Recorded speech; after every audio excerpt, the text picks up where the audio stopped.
Hello and welcome to this week's edition of Midweek Mindset. So today I want to talk about history. And for some of you that may be exciting and some of you may go, oh no, history. But listen, history is super important. It was George Santayana that made the statement, those who do not remember the past are condemned to repeat it. And we see that happening. We see that happen in our world, and you go back through history and you'll see it happen, repeated. People think that there's a new idea, a new way of from government to a new way to do whatever, and they fail again, making the same mistakes that were made in the past if they were not good students of history. Churchill said that those that fail to learn from history are doomed to repeat it.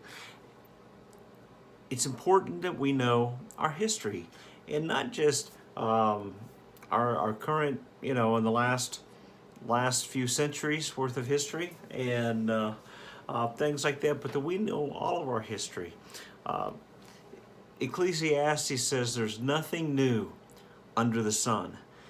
Hey, you can't teach the old dog new tricks. What all the other sayings that go on. There's nothing new.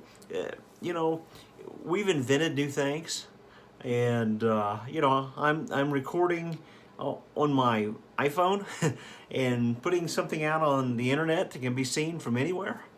And so we have new inventions, but that the sins are all still the same as they were thousands of years ago.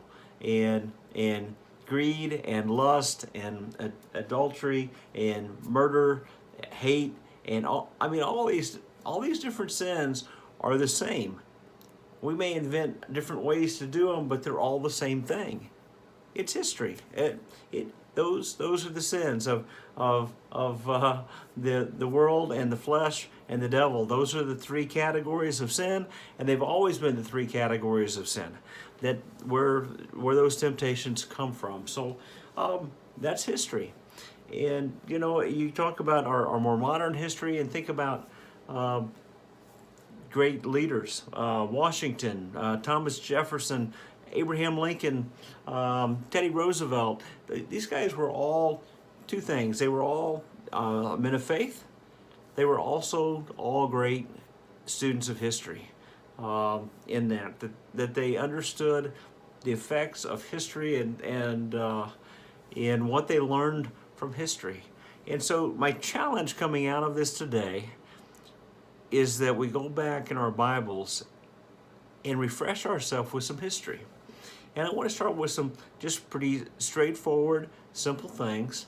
We've started the new year, and so I'm going to tell you that in addition to your daily devotion time and prayer time, in addition to whatever other Bible study things you might be doing, I want you to read 4 different books in the Bible, starting with Genesis. Read Genesis and Exodus.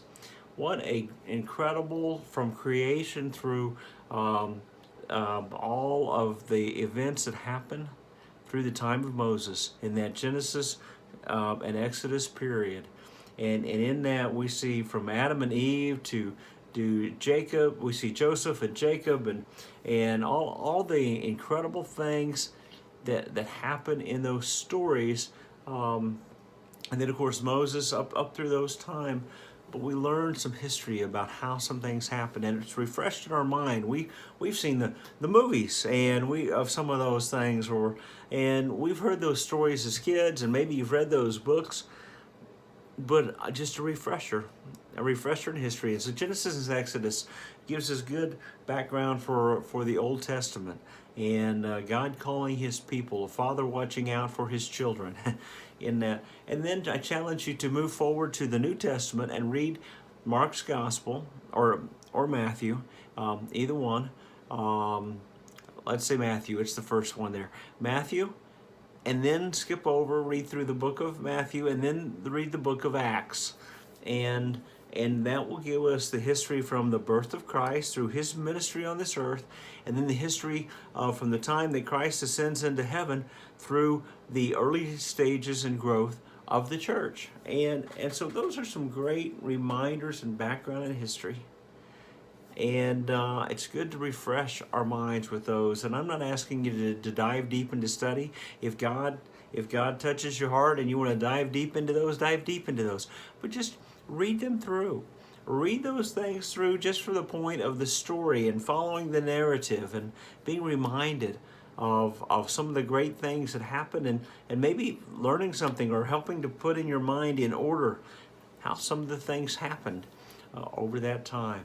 But be a good student of history, and not just of the history of our civilization as it is in our country, but be a good student of the history of the Bible and the history of our faith, in where some of those foundations come from, and then maybe we'll dive deeper after that. But over these early months this year, I challenge you to do that, and even maybe you get through Genesis and Exodus during the month of January, and then you can read Matthew and Acts during February or something.